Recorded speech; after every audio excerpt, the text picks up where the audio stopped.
Let's talk about permanent disability and what that means for you as an injured worker, what it means for your workers' compensation claim.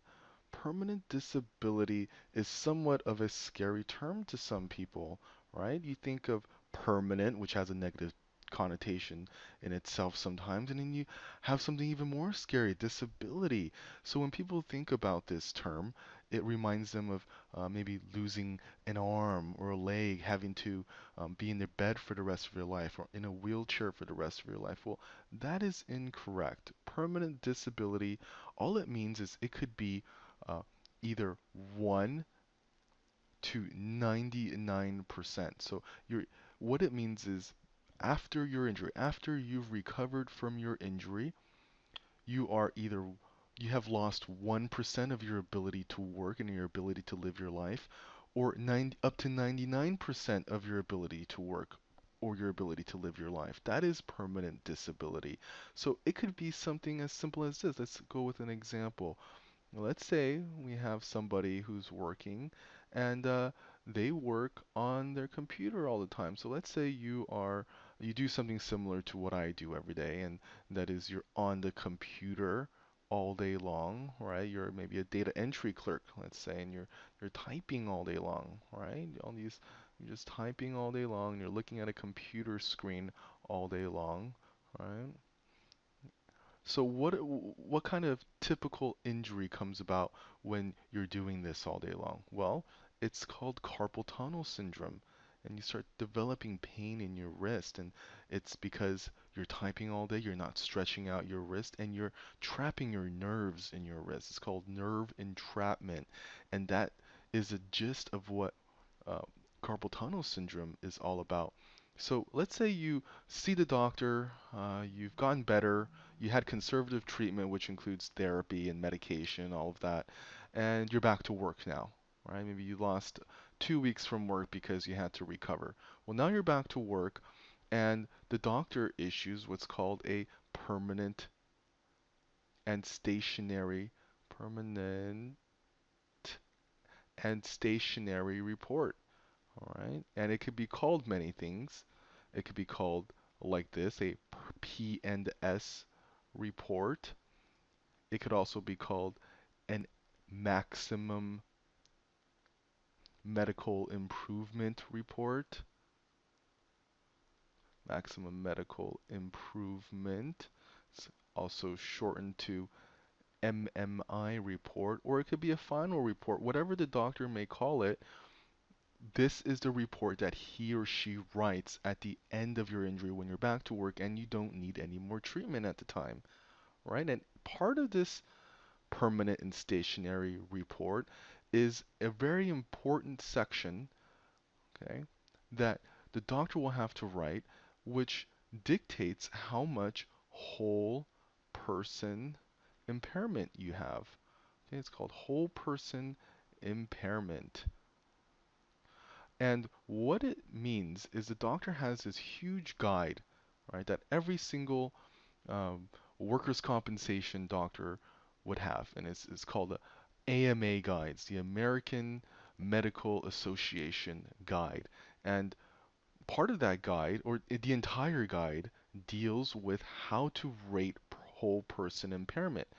So the doctor uses tables and graphs to determine how much of a disability your injury has caused you, right? So in this case, we're talking about a carpal tunnel syndrome case. And so the doctor uses his guide and is able to determine that you have, we'll call it 3% whole person impairment. All right, so that's the example we're going to use here. So what does that mean? 3% whole person impairment.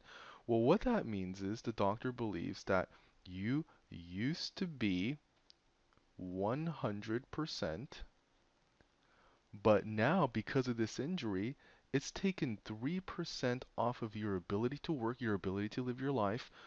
It's the 3% whole person impairment. So now you're only 97% of the person you used to be, right?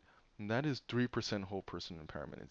It means you're 97% of the person you used to be. And remember, workers' compensation benefits, it makes you whole, right? It's supposed to reimburse you until you're whole again, so that as if you never had this injury, right? So in terms of medical treatment, it's supposed to help you recover from your injury physically, and it's also supposed to help you recover from your injury financially, right? But if the doctor says you've lost 3% to work, of your ability to work, and now you're only 97% of the person you used to be, well, that could also be interpreted as you losing 3% of your future income.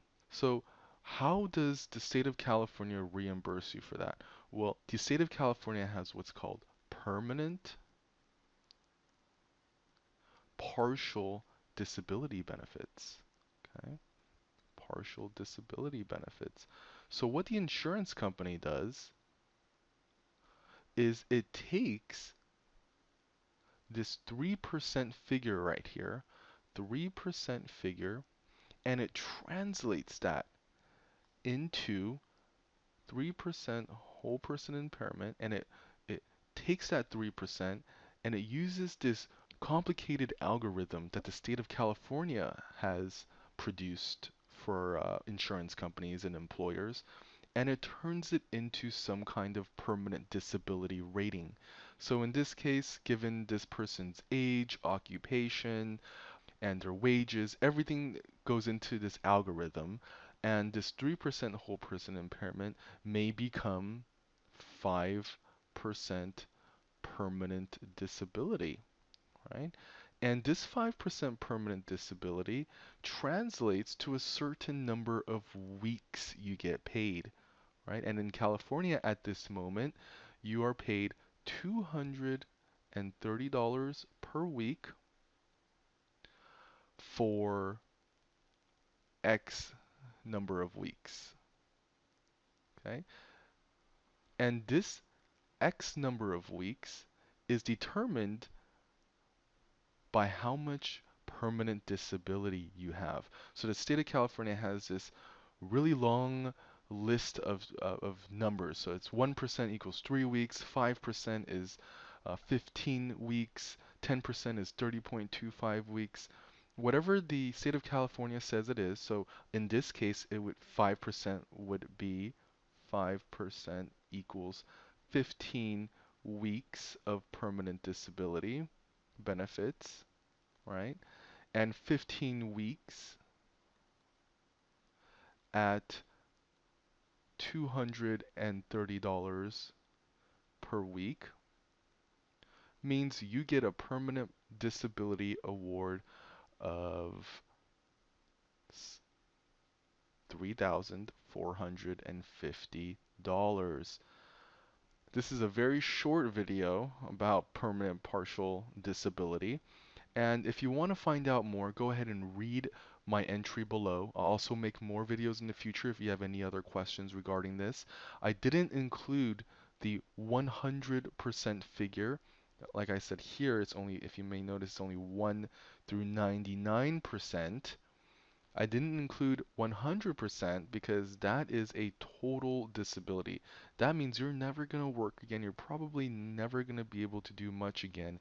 And that is a whole other video. And if you have 100% disability and you don't have an attorney, I would highly recommend you get one.